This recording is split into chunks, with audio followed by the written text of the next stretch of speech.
Welcome back to Up Front. Milwaukee's streetcar is on track to begin full-time operations this fall. City crews held a ceremonial welding of rails last week to mark near completion of the streetcar's first route. With rails now in place, city residents will be seeing more streetcar testing.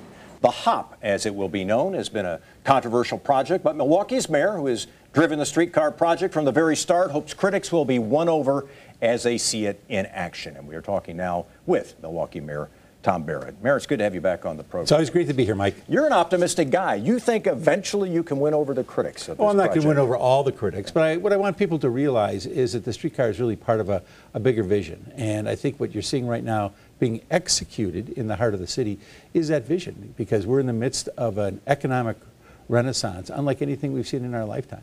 And it began with NML and their buildings, BMO Harris, all the apartments and condos, the new arena, the streetcar. There is a lot of positive energy in Milwaukee right now. And what I hear countless times is people saying, oh, I haven't been to downtown Milwaukee for a while. Wow, is there a lot going on?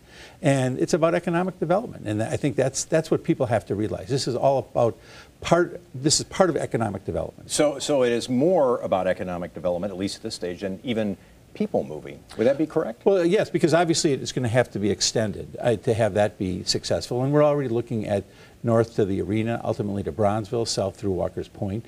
But I'm very, very pleased. It's on time. It's on budget. I think people have been surprised. I think they had in their mind a 1940s trolley, and you look at these sleek vehicles, and they're people movers. And I think that's what people have missed in this debate. But again, I'm not delusional. I realize there are always going to be people who like this and always people who dislike it. So I acknowledge it's controversial. I realize that. Who will write it? The argument you hear is that this is just going to be some millennials, it'll be tourists, it won't be moving people back and forth between jobs. So who do you think will write it? I think the more jobs we have in the heart of the city, the more it's going to be relevant to workers. I think that's a part of it. But it is going to be moving people around downtown. And again, I talk to a lot of people who say, well, I don't ever go downtown anymore. Well, if they don't go downtown anymore, then they aren't going to see all the economic activity that's occurring downtown. Whether it's restaurants, whether it's nightlife, whether it's plays, whether it's the Bucks, there's a lot of activity. I would bet in the last couple of days, just because the president was here, we had Brewers playing, we had a lot of activity. We have 1 million people coming into this city. So I want us to compete with other major American cities too, because if you look at other major American cities with similar density, the only two that don't have any type of fixed mass transit are Fresno, California, and Wichita, Kansas.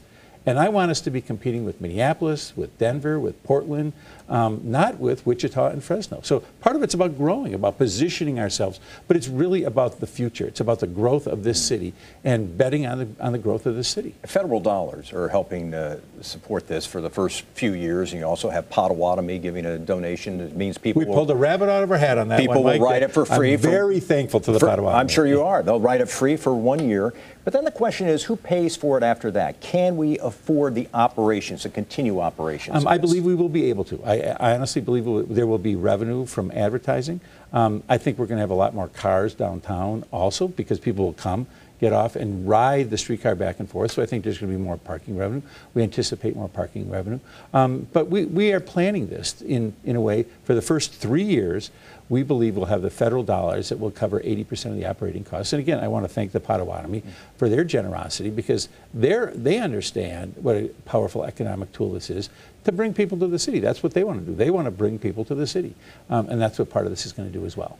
President Trump, probably not terribly predisposed to giving money for mass transit projects of this kind. Do you worry about being able to achieve some of what you've discussed here in the future, given the realities of politics today? Well, I think all things must pass, and I don't know that President Trump is going to be there forever. I'm obviously hopeful that he and his administration will be supportive, because we're not the only city doing this. This is something that's happening throughout the nation, including some very Republican cities.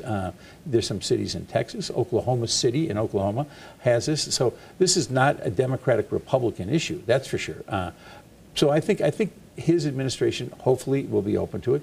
I know Congress has been supportive of projects like this, and I'm hoping they'll continue to be.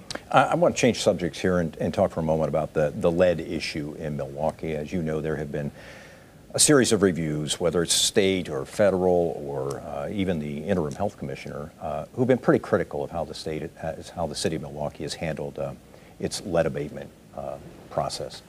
How are you going to restore public confidence that you're doing the right thing, that kids' lives aren't being put in jeopardy? Well, I want to go back to January, because January was a significant period. I was the one who stepped forward and said, look, we have a problem here. And I did it literally within days of discovering there was a problem.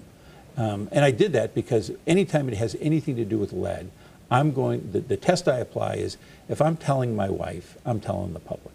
So at every juncture, if there's been an issue with lead, I've talked to the public about that, because trust is so important. Are there problems? Yes, there are problems.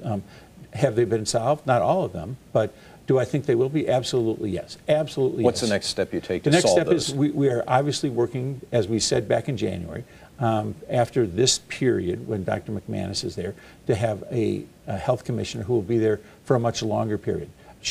When she applied for the job, or didn't apply for the job, when she accepted the job, and the expectation from the council and from my administration was that she would not be in there for an extended period of time. So what I want to do, going back to our first conversation, I want to get the train back on the track and move this forward. That's what I want to do, and that's what I'm very committed to doing.